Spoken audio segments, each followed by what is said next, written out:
The Ten of Wands. The Ten of Wands. Whenever this card appears in a layout, it indicates that you have some kind of burden which you are carrying. Before you immediately put your finger on the cause, too much work, too much duty, too much anything, think about whether your perception of life is in need of a revamp. Is it possible that you are so wrapped up in the normal burdens of life that you have no direction, no current goal, or you just can't see where you're going? This card signifies that it's time to lighten the load, to drop some of your tasks, delegate, cut back, and take time out for pleasure and play.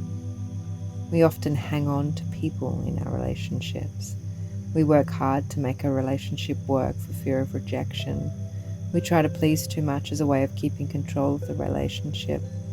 This card asks you to expand your awareness and to see the value of other viewpoints, or that letting go of the huge burden you've created for yourself won't mean you give up on yourself. Perhaps you need to take more time to devote to you and your personal journey. And a partner, lover, or relative won't stop loving you because you devote a little more time to pleasing yourself rather than them. In the future position, you might have to go through a bit of an uphill struggle, so lighten the load.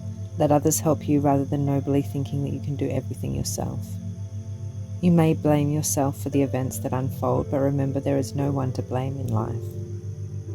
The Ten of Wands says stop feeling guilty, responsible, or overcommitted, and give more time to the lighter aspects of life. Aren't they just as valuable? The deepest level of interpretation of this card is that our very burdens are what force us to carry on and win at all costs. Keywords: heavy burden, overload, uphill struggle.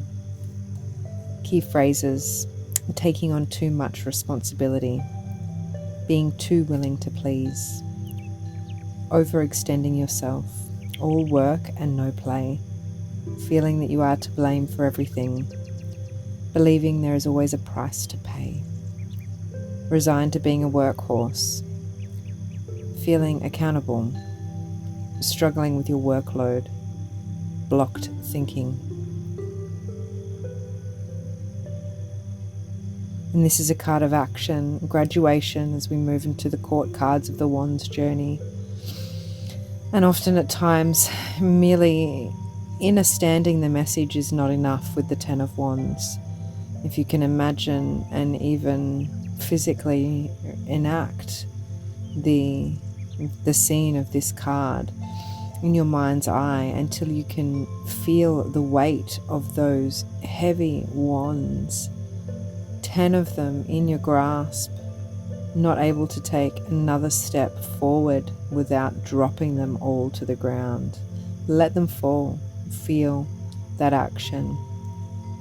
Take a breath even as you close your eyes, hearing me describe that scene. Imagine yourself nearby, attempting to collect these wands, hoist them up, and carry them. You don't realize the weight of shadow desire, really, and how it can be stopping us venturing forward with true, authentic desire, ignited, lighting that path. But we made it. And the page is next, and inspiration is becoming